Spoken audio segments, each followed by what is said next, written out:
All right, guess we can get started. Good morning, guys. I hope everyone is doing well. I can see you must be all doing well, but just making sure. My name is John Ssenkeezi.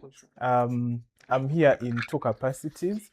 The first one being Uganda Digital Society, where I'm the president.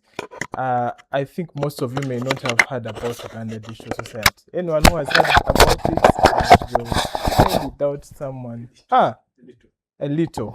Yeah, and the reason for that is while the society was registered some time back, we've been very deliberate about offering membership sign-up options when we have a very solid value proposition. So we analyzed what was on the market. The society, this is not the first society. We all know a number of them around. So what we did was to solidify our offering, and then we are now ready to roll out in the market, and you'll be seeing a lot more communication about us. But I'm not here because of the society. I'm here because of you. I was told it's a dynamic team of founders, innovative guys. I need to get a sense of who is in the room. Yeah. When we are going through these sessions, I try to relate the case studies and the examples back to what we do, so that you can walk away with some actionable insights at the end of the day. The other capacity, I'm a digital marketing guy. I've been around for a very long time, hence the gray hair, maybe. But also, I lead digital at NSSF. I've been there now. This is my 6th year. So I'm hoping that by the time we're done with this interaction, you would have picked a thing or two regarding, you must have got the communication, how to really build sustainable businesses, and using the power of digital and technology to drive that growth. Just a quick dipstick of who is in the room. Basically, your name and the company and what it offers. Just a quick elevator pitch. I just want to get a feel of who is in the room, and then in no particular order, I'll start with him, and then we move around quickly. Yes, you give it a go. Okay, that's enough sampling. I get the sense of where we are. Now, who has heard about NSSF High Innovator? I would be losing my job if you hadn't, because it's targeting basically founders like yourselves. And I do hope that all of us are really signing up, getting the free training, having a go at the acceleration where we do not a lot of funding, but fairly good funding to get you from where you are to the next level. But more importantly, the technical support as well. But coming back to why we are here today, who has heard about growth marketing before? Growth marketing. No, growth. Growth. And growth hacking, that one is more common. Growth hacking. Okay. That's really the gist of what I would like to share with you today.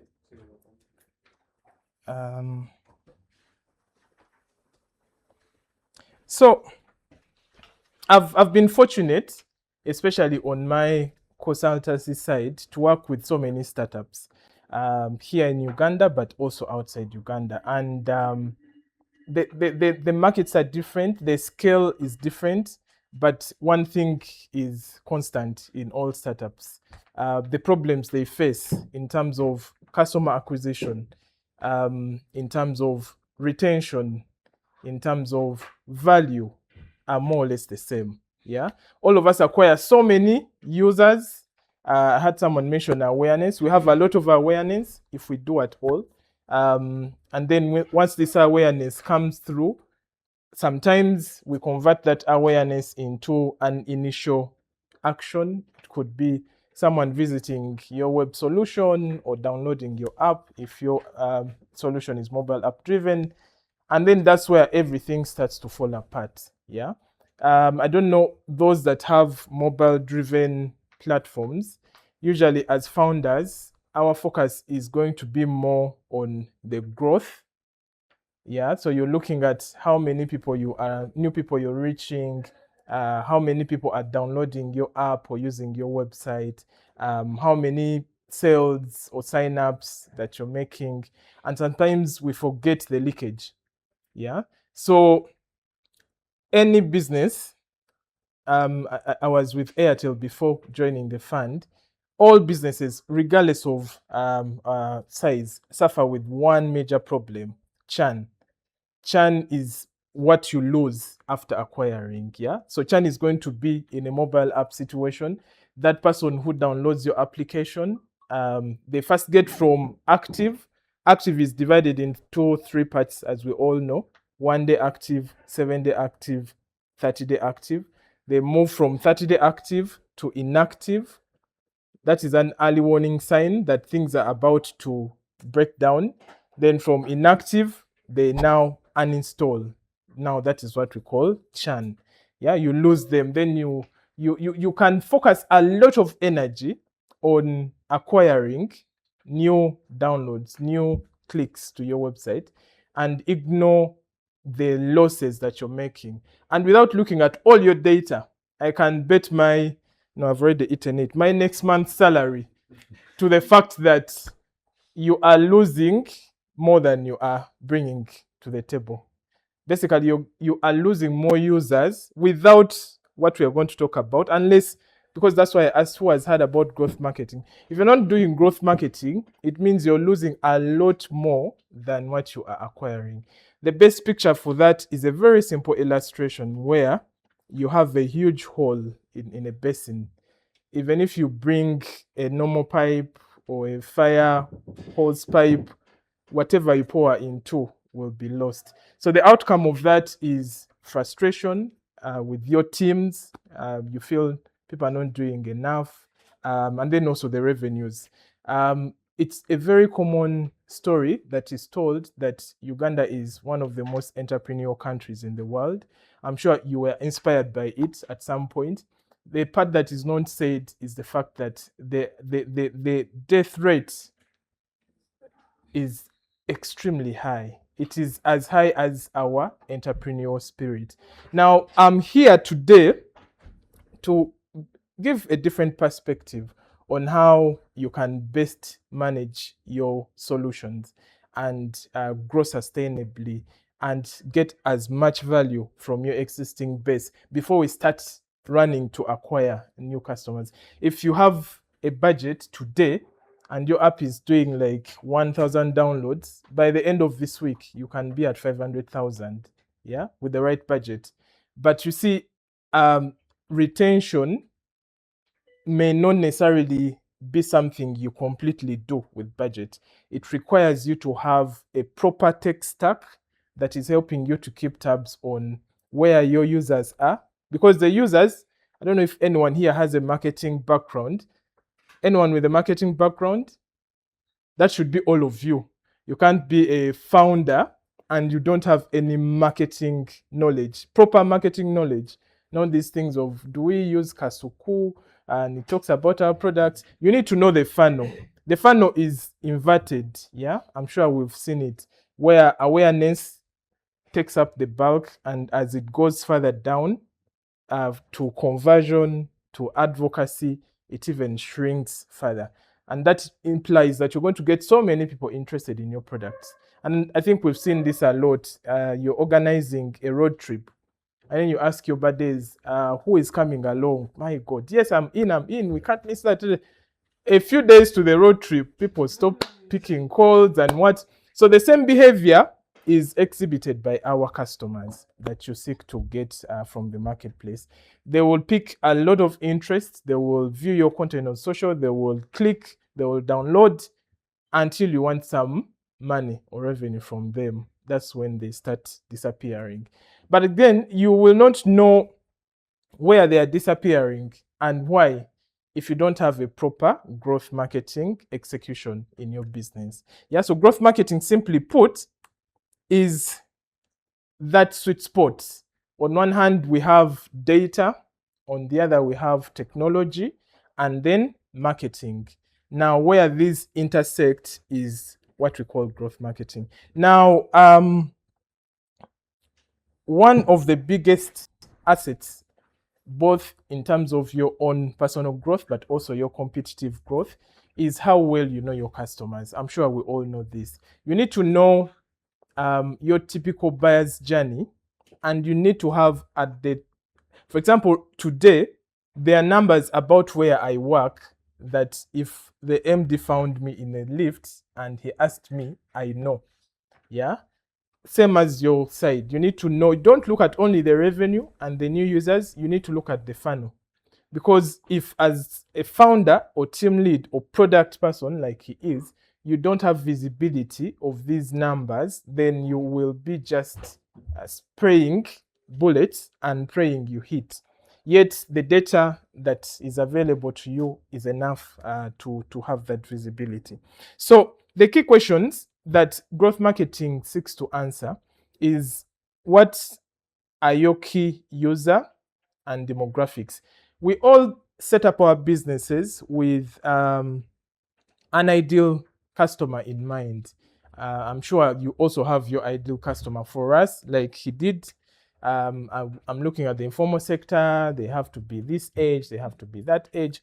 But have we taken time to look at the data to actually confirm that this initial interest that we are seeing on our product, or these early stage customers that we're getting, actually fit that demographic or that ideal target customer that we set out? If you've not done that, big risk, because one, you may be struggling with product market fit. You may be struggling with the way you are promoting your product. You may be using the wrong approaches, the wrong channel, the wrong investments. And then ultimately, you will get in so many interested people, but the quality of those people will be significantly eroded in a very few periods. Then the other one is, what their pain points and how much are they willing to pay to solve those pain points. Now, all of us here, I'm hoping, have solutions. Yeah, because a business is built on solutions. A solution means there is an existing problem that you're trying to solve with whatever innovation you've created. But we need to know how valuable your solution is going to be to the different customers at the different stages where they are. Yeah, so growth marketing helps you to have that visibility, to show indicators beyond how you've trended, how you've got 100,000 views on your TVC, which you release, how every WhatsApp group in your circle is talking about it, to some tangible data that you can look at for your business. And then critically, especially for service-driven businesses, how often and how deeply your customers interact with your product. Yeah.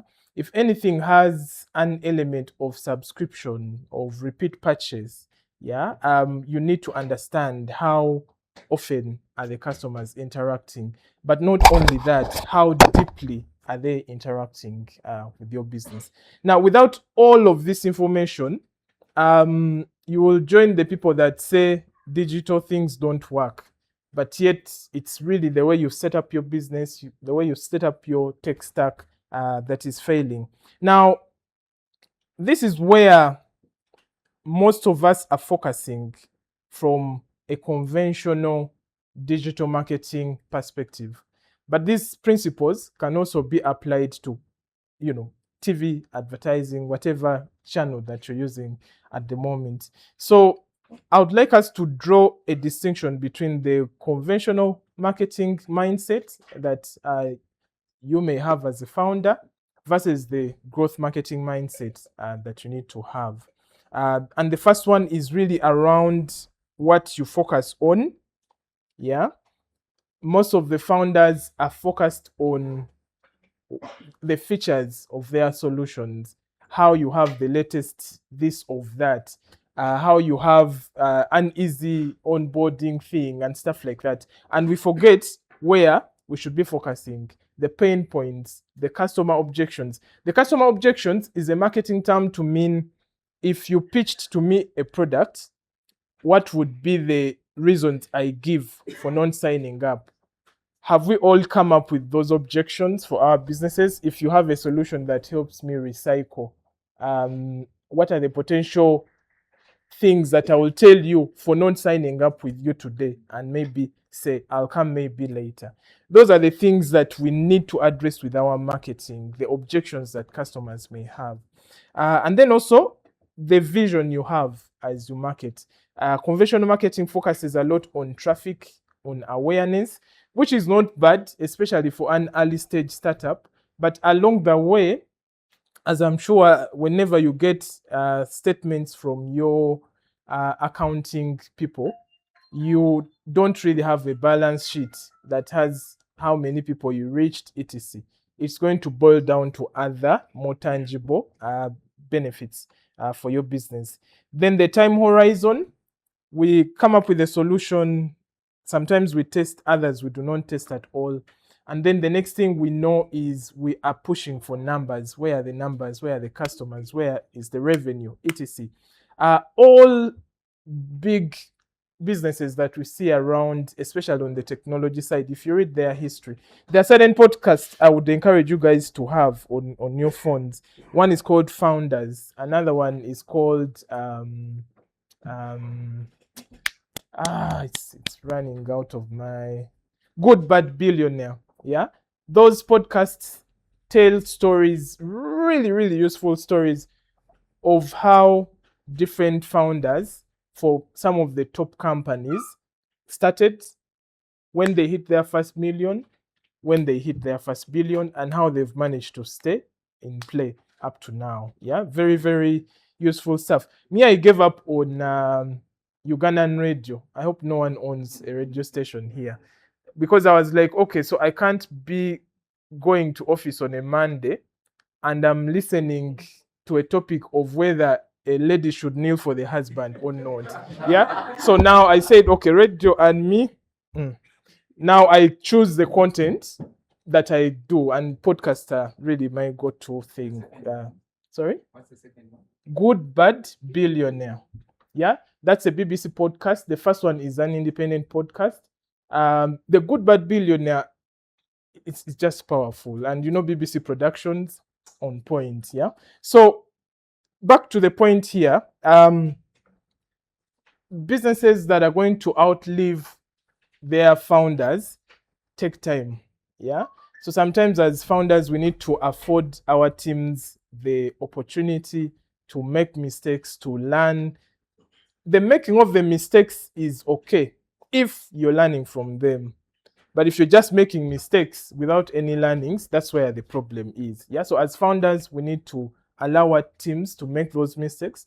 Our job is to ensure, not prevent them from making those mistakes, but to ensure that there are lessons learned in all of those experiences. So the time horizon, if you're thinking about sustainable growth for your startup, is going to be longer. Yeah, you may have a loan, a funder who is on your case, but it will take time. As this saying seems a bit cliche, but it's true. All good things do actually take time. The other one is, what are you measuring? Yeah. You should, at your level, founder level, you should not be looking at numbers from your product team about reach, about engagement, about views, and that kind of stuff that people report. Yeah, you should be looking at other numbers, more tangible numbers. Trial, which are the signals of trial? Traffic to the site, downloads, your presence, yeah, on the search engine side, both for the App Store search engine optimization, the web search engine optimization, the sentiment, yeah, the fact that people are liking and interacting with your content is not enough. You need to do what we call sentiment analysis. What is the sentiment in those interactions? And more importantly, how are you managing the flow of all of this information from start to finish? Yeah. You guys should not worry. This is going to be shared. But if you have an app where you keep your notes, then perfectly okay. They don't normally share. I'll ask that they share mine. I hope they will listen. And then the other one, that we don't often do is A/B testing. Yeah, A/B testing is very critical. As your small team, even if you have 20 people, that's a small team compared to the market you're addressing. So the 20 people, yeah, I wanted to exaggerate that number because we are doing this with even smaller numbers. We sit in our rooms like this one, we come up with a campaign, we come up with a name, we come up with an execution, and we go to market.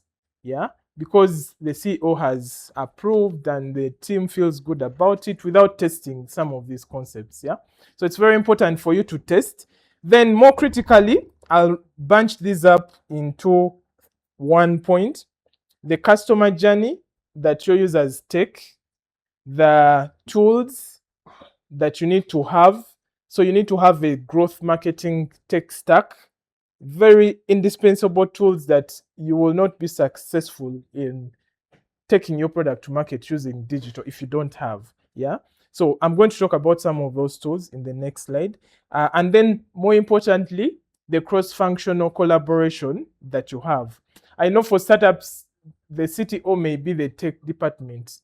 The product guy could be the product department, and it's basically small numbers. So whatever your number is, these people need to be speaking to each other. And the value that the digital guy or the marketing person or the growth person needs to bring to your table is the feedback app to look at the data. What can we do in terms of product enhancements? What do we do in terms of even our pricing, our offering, the way we promote, how we are distributing our solution, and things like that? Yeah. So it's something that works if the teams are talking to each other. Even if it's a one-man team, they need to be talking to each other in order to get that out there. Yeah. So that is really the needed change in terms of the mindset that we have as we take these products to market there as well. Now, I'm hoping that by now you are sold on the importance of having a stack, a growth marketing mindset in your team. Actually, even from a structure perspective. So I noticed something, and I've not seen it very common in Uganda. I worked for Cheaper Cash, yeah, around COVID up to, I think they stopped pushing aggressively in Uganda about 8 months or so, or 1 year maximum, really. And all along, I was working with them. You need to structure your team in a way that forces you to think differently about how you are going to go about your growth. I think you've seen so many of these startups have a vice president for growth and vice president, a president for product, and things like that. Many don't have a head of marketing, yeah, because the head of marketing is going to be focused because of their training. They are more focused here on the conventional side, but the growth person, from even the title, you don't insert a growth mindset when your structure is not set up like that. You need to change your structure or improve your structure so that your marketing person is not a marketing person, but they're a growth person. And this is not just a change in words, but it's a change in even how they go about their operations, how you staff, the level of interaction that these people need to have, product, growth, tech, all of those guys, data, etc. And when you're hiring such a person, there are some critical skills that those people should have. If you're that person, then these are the skills that you need to build in order to aggressively grow in that area. One is your ability to analyze and visualize data. It's a very important part. Yeah. I can't stress enough the importance of you, because you see, depending on how you are set up, most startups I've seen or companies I've seen have a team that's in charge of data. In smaller companies, it's most likely going to be the tech guys, the devs, that are going to be giving you this data. There's what we call maker checker. Yeah, in corporate world, maker checker is You can't make something and then audit yourself on the same thing. You need an external eye. Yeah. So it means that as the CEO or founder or co-founder, you need to upskill yourself in understanding this data, because you can't rely on your team to get you the right information. Data is a very beautiful thing. I love data because it can speak any language. You just have to choose what to pick from the many things. You can choose the nice things and then leave the ones that are not appealing enough. Yeah. So data analysis and visualization becomes a critical skill for you to develop. There is a critical one as well, customer value management. So when you go back, if you haven't already, I would like you to take an activity with your team, identifying your funnel. Where are you in terms of awareness? Look at your social media in the last 6 months, the last 12 months. How many people have you reached? How many are new? How many are returning? Yeah, so that's your top funnel. Then middle funnel, how many people have visited your website? You could be pushing your team to tweet their fingers out. When you look at your data in Google Analytics, it will show you where your traffic is coming from. And without even looking at your data, I can guarantee you that social contributes less than even 30% of your traffic. Yeah. It's a good platform for engagement and visibility, but depending on how you've set up your operation, it may not trickle down to results at the end of the day. Yeah. And then also, to make matters worse, because at a startup stage, we are still maximizing the investment that we have by reducing the cost, we tend to let it run organically without any ads. There, you'll just be, like they say these days, on vibes. You're just playing. Yeah. Nothing is going to come out of your social media if you do not invest advertising money. That's just look at your numbers. If you've reached 231 people, when are you going to sell your solution? Yeah, the numbers don't add up. So you need to know customer value management. The activity I was referencing earlier on is look at your top of the funnel. How many people have we reached on our socials? Look at your middle of the funnel. How many people have taken action, clicking, downloading? Then slightly lower than that, how many people have onboarded? Because most of our solutions have KYC. How many people have provided KYC? How many people have converted? How many people from conversion have bought again? Yeah. So without the view of that funnel, you'll be waiting for results this side, yet there is a huge problem above this side. And that's a number that you should keep, working with your team and knowing how the progression is from time to time. The other is around customer journey mapping. So I helped an investment company it's one of the top investment companies. I'll leave out their name for certain reasons, a conflict of interest predominantly. But their biggest problem, so their journey was, you download their app or visit their website, and you have to provide all your personal data, yeah, before you can make your first deposit to your account. Now, that is the requirement of the regulator, Capital Markets Authority. If you run with investment products, you know this. But with a simple, they didn't know that was like, you pump a lot of traffic, people are downloading, they are visiting, but you're not seeing the numbers this side. Yeah. We had to deploy a growth marketing stack, yeah, in their operation. And we could quickly tell, because these tools visualize and show you where the issues are, that in fact the people are starting that onboarding and stopping at a point where they want them to take a selfie as identity verification. So the provider they were using was not a good provider. They were not getting a good match rate for that verification. With just a tweak of that, they tweaked the provider. You could have said, maybe our process is long, maybe what, so many maybes, but the data was able to show that the cycle is breaking at a point where someone is doing a facial validation. Now, what we did was to allow the users to go past the facial validation and make a deposit, and then later on engage them to complete their facial validation with another provider. Yeah. So without those tools, they would have struggled. Maybe the product is not working, maybe the marketing is wrong, and so many other assumptions are there. Then the other one is marketing automation.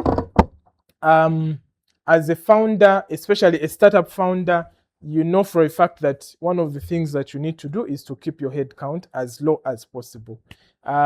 We are very fortunate to be working in a time when many of these things can be automated. Why are you paying someone to just come and send SMS messages for you, to send emails for you? Yeah.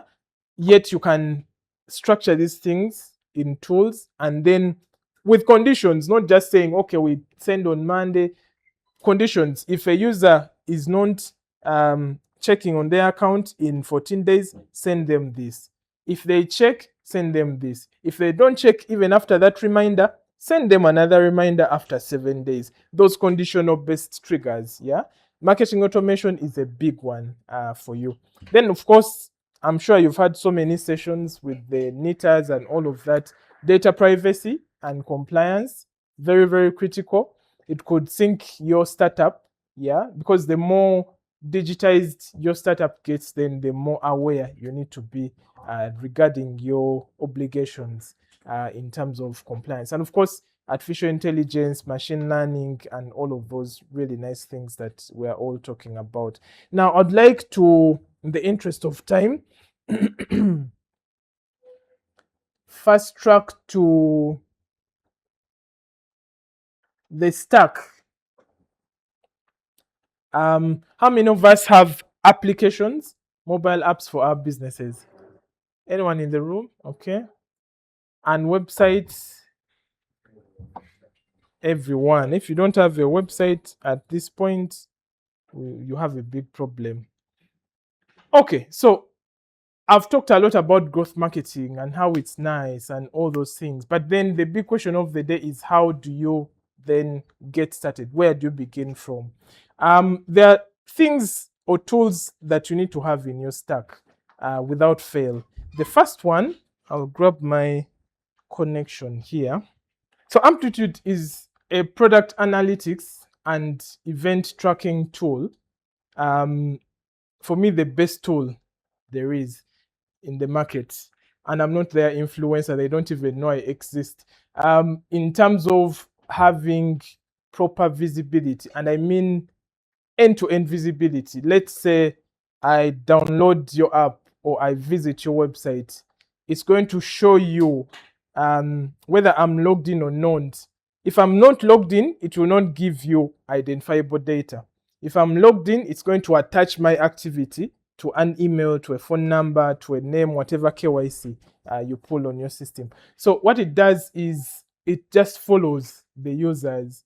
Where the user removes their feet is where it goes. It's following. It's going to show you that the people are coming, even if you're looking at it in a group perspective or looking at it from an individual perspective, and moving from this step to that step to that step to that step.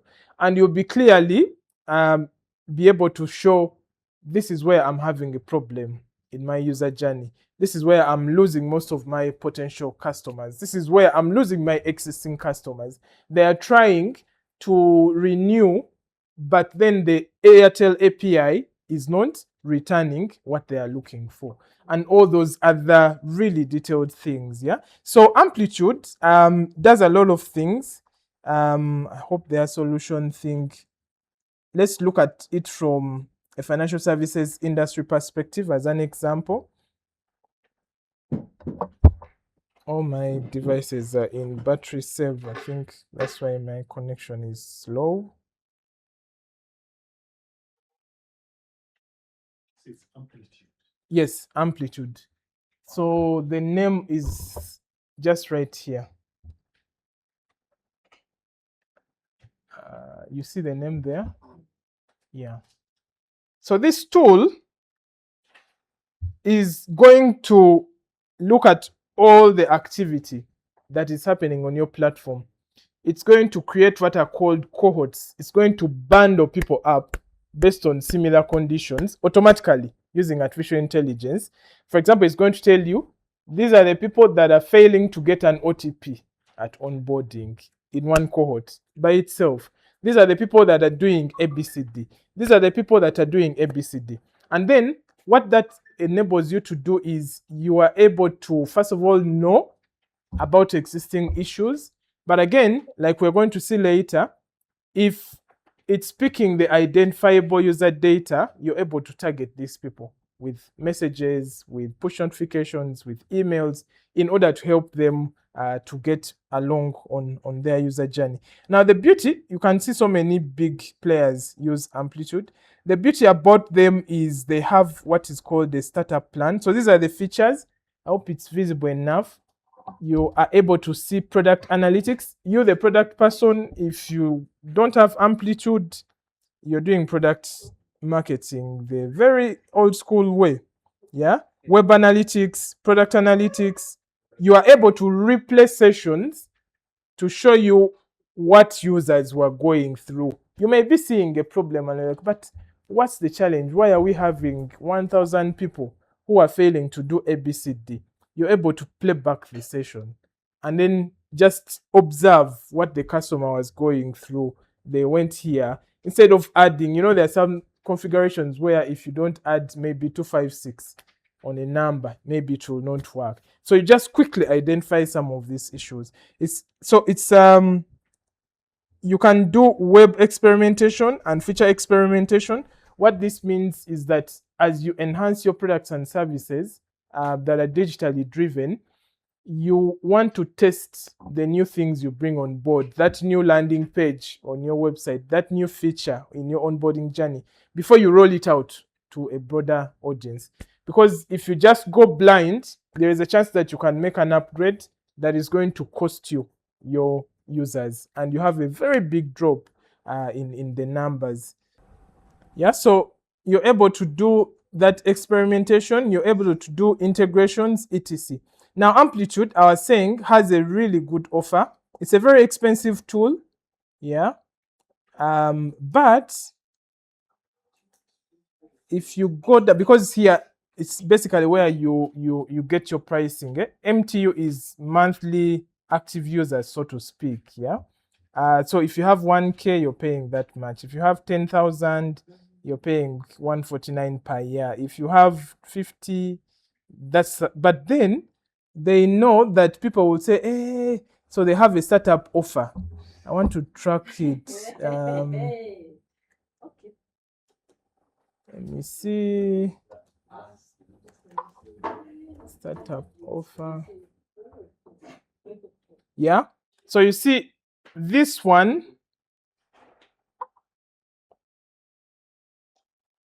If you have non-traced 10 million, I don't think we have, US dollars. If you have fewer than 20 employees, then you qualify to get 1 year full usage of this tool. Yeah. So don't rush to sign up, because what I've seen happen is after sessions like this, people sign up. Then they take time, 1 month goes, 3 months. By the time they are integrating into their solutions, it's month 4. And you've already lost 4 months of free. So you're better off signing up for a free account, integrate, and if everything is now good to go, you now sign up for the scholarship for startups, yeah? So that you maximize those 12 months. Now, by the end of those 12 months, if you do this right, and your product was a fit for the market, trust me, you will not say, hey, on their pricing, because you'd have seen the value that the tool is bringing to the table. So Amplitude, indispensable. Now, another area or tool that I would like us to look at is called Metabase. Are we using Metabase? Anyone using Metabase? Metabase is, I hope Mod is still there. Let me see, Mod.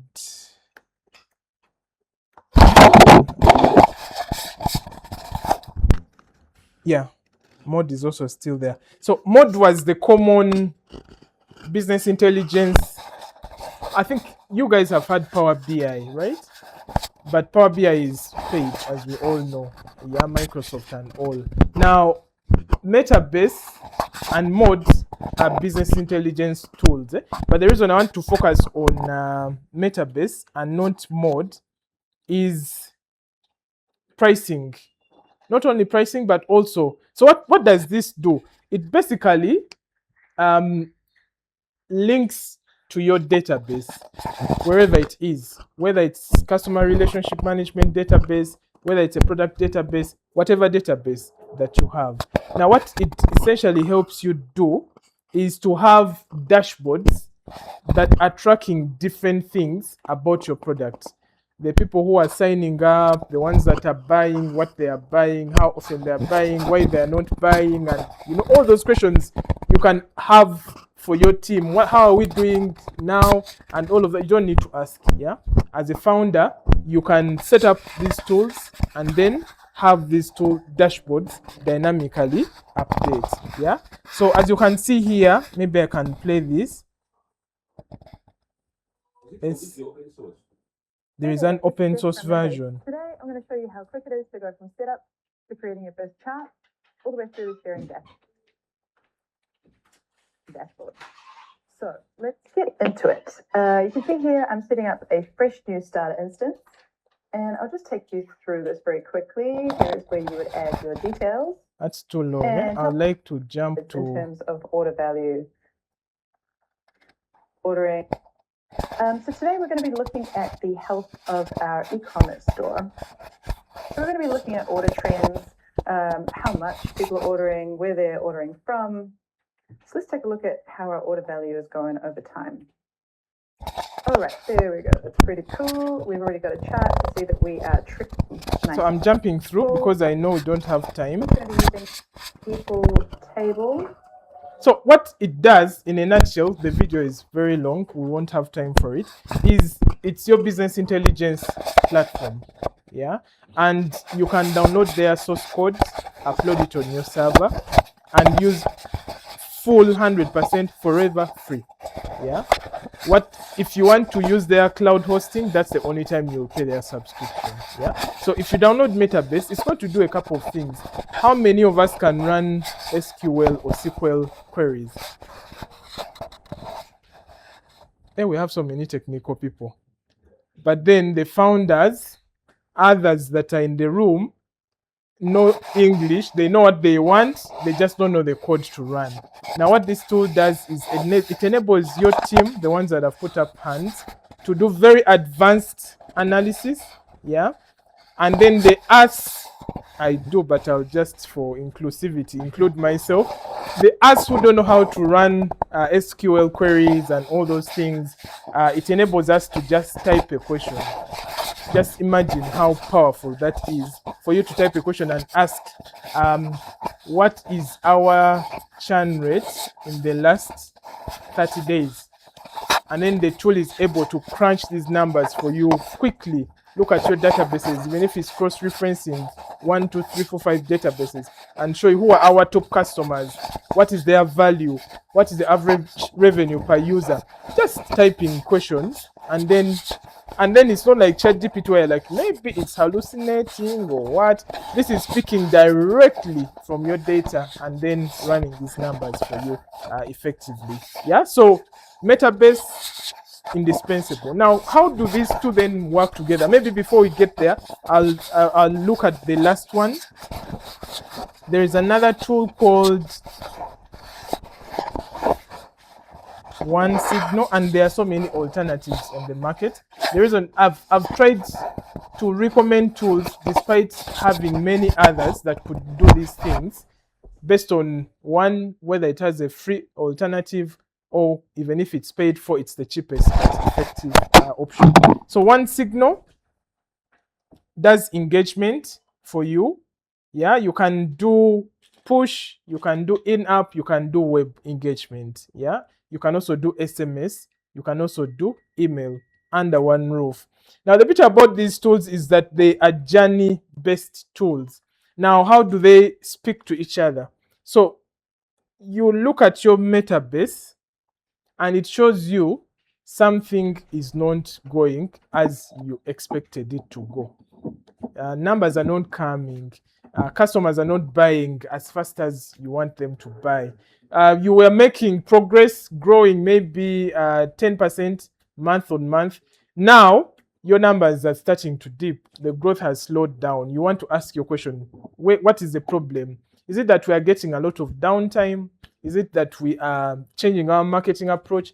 Is it that someone was doing something that they've stopped doing? So the diagnosis of the business will be done in Metabase, which means that as a founder, as a team, you can have any number of dashboards that you want ahead of time that track for you the key things at these different points. Yeah.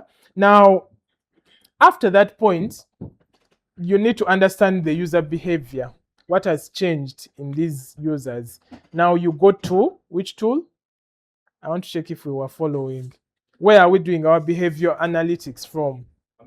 Amplitude. Yeah. Amplitude is going to show you. You can even say what are the outliers in the trend. What has changed that is not business as usual. And then now it will give you that data in real time. Now, Amplitude will tell you user, it will say John, but it will tell you maybe this chunk is following that behavior. That chunk is following that behavior.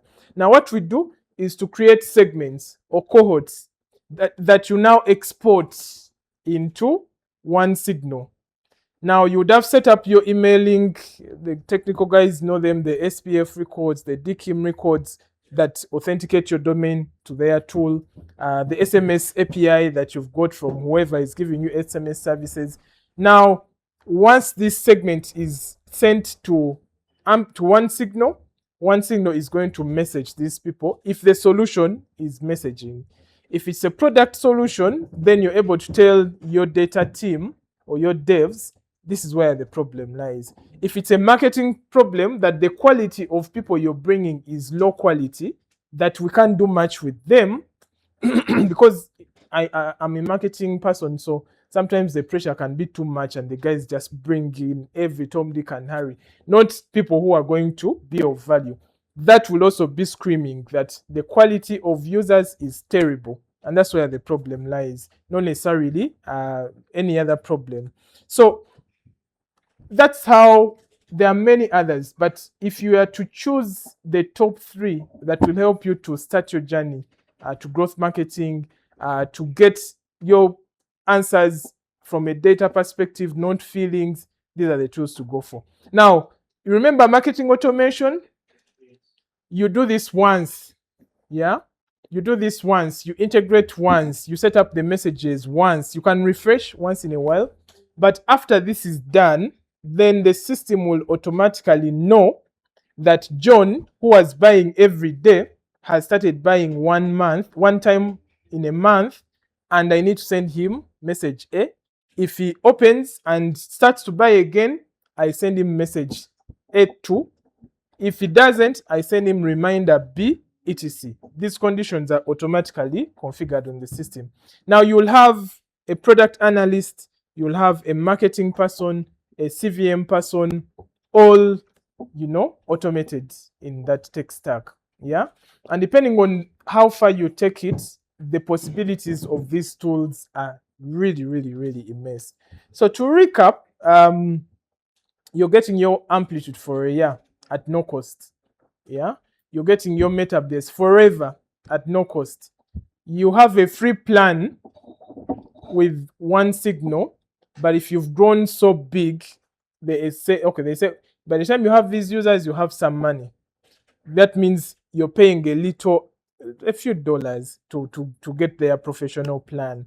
And then now you're having these engines work together in an automated way in order to deliver tangible business value to you. Yeah. So with this in mind, what is the expected output from that effort? One, you're getting more visibility in what your customers are doing. You know where your money is coming from and where it's failing to come from. You know what is working, you know what's not working. You have eliminated any level of guesswork from your workflow, and you're now enabling your business for sustainable growth. Now, you do realize that with these tools, you can get started even tomorrow. But then the key thing for you to get started is to first sit with your team. If you're one person, get what? I don't know what you would work with in that situation. Peers or AI or whatever you're using. And first ask yourself a question. What is our customer journey? Yeah. 2, what do we need to track at different points of that journey? And then the startups in Silicon Valley have what is called the North Star metric. I hope we've all defined our North Star metric. What is your North Star metric? And then how do you get to that metric at the end of the day?